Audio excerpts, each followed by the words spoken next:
Hello, everyone. This is Ryan Stevenson, and this is my rhetorical analysis of BYU. I'm sure that most of you are familiar with BYU, so I'll just give a quick background. BYU is the largest religious institution in the United States, population that is over 33,000 students. BYU is also sponsored by the Church of Jesus Christ of Latter-day Saints, so that just gives us a brief overview of who BYU is. BYU has a pretty decent following on social media. They have 350,000 people on Facebook as well as 56,000 people on Twitter. It became apparent to me as I went through BYU social media that their persona is student-centric, meaning that they are focused on students and their success in their lives. So the following pictures are photos from Facebook. Here we have pictures of students at an event. Here is at a football game. And we also have students just on campus.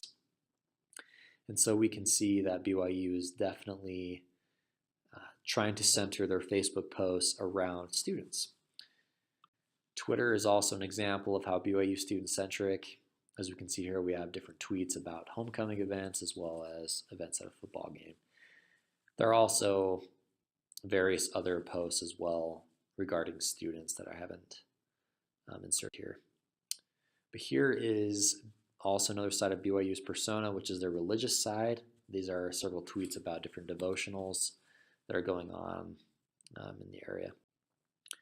So it became evident to me as I did my analysis that BYU's target audience is, past, present, and future students, obviously. It also became obvious to me that their communication strategy is to persuade their audience to apply and become a student at BYU. And how this is done is that they appeal to their audience's emotional, intellectual, and spiritual needs. I'm just going to show a couple of posts that relate to each one of these needs. Starting off with emotional, we have here on Facebook, students at their homecoming events, their rallies, having fun with their friends. This is the home web page, obviously broadcasting that students come to have fun and a good time at BYU. And then this is their news page showing different events and student activities that they can get involved with on campus. Moving on now to our intellectual needs that BYU appeals to, we have here a post about BYU's rankings, which shows that BYU is a prestigious school to come to that will meet their educational needs in that regard, as well as their educational needs will be used out in the real world. Lastly, BYU appeals to student spiritual needs with various posts on Facebook about devotionals and tweets about devotionals. So now moving on to the issue.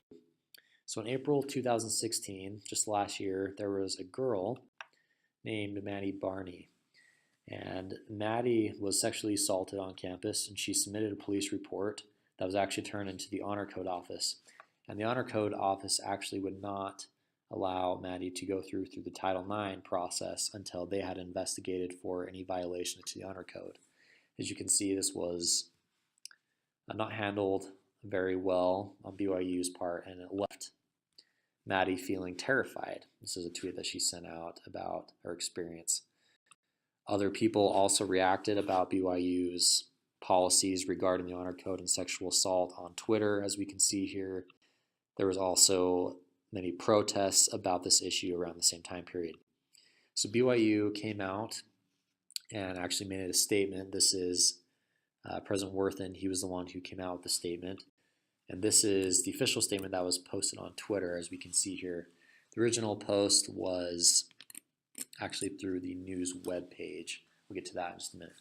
But here is a couple of quotes from that statement. So here we have, we care deeply about the safety of our students. So this does adequately appeal to our students, or BYU students' emotional needs, as well as this quote, which says the university's overriding concern is always the safety and well-being of its students. So both of these quotes address it, appealing to their students' needs fairly well. Here, however, President Worthen said, "We're not perfect. We don't claim to be perfect. We can be better. This is important enough that we owe it to the community to say that this is the very best we can do." As we can see here, this quote from the statement is very passive. We have a lot of we, the community. I believe that this could have been communicated more effectively over social media if President Worthen would have been more active with his communication. He could have said, I can be better. This isn't important enough that I owe it to Maddie Barney, as well as he also could have listed other people. And I feel like that if he would have been more active, it would have appealed to the students' emotional needs more, and it would have showed BYU's audience that BYU sincerely does care about its students, but instead, BYU used more of an active tone, more of a passive tone, which could have made students feel like that BYU did not care as much. So that is how I thought that President Worthen could have done better. So thank you for watching my rhetorical analysis.